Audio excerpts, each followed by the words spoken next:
previously obtained through subpoena power.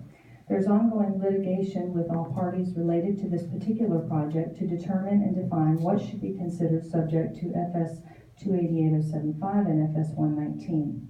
Evidently, there is no case law to answer for this that we are aware of. Concerns related to the presentment were not discussed by the audit staff with the IDA in the exit interviews so they could be addressed. The IDA chair did communicate the concerns on the above to the Auditor General's office prior to formulating the responses. So as I previously mentioned, before I started working on the responses, I did bring a couple of the items I felt like were misstatements of our efforts to their office, and they did change their responses. But if that would have come up in our exit interview with the Auditor General's office, we did discuss some of these other findings, and similarly they changed based on the information we presented them and the evidence that we presented to them.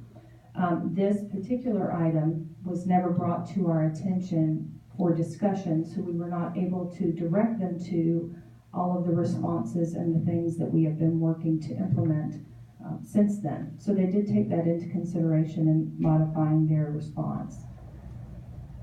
Similarly, in reference to the circumstances related to the audit, the IDA concurs with the draft report that the draft report was presented in the December 2014 meeting.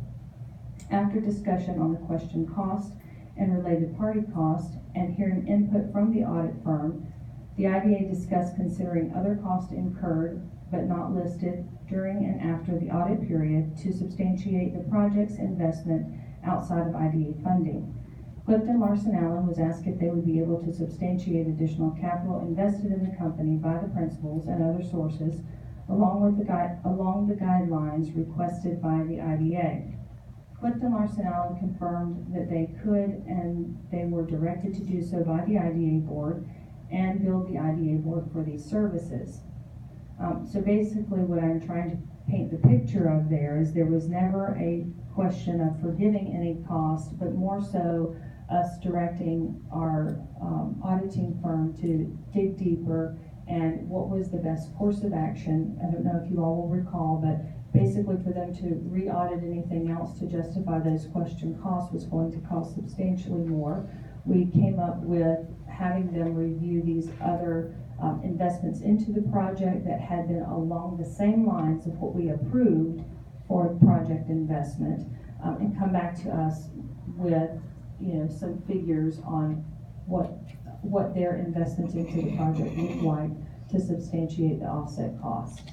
Because basically if the question costs or any related party costs would not have been paid by us, we still would have funded those dollars to the other costs that we had previously approved in the draw request.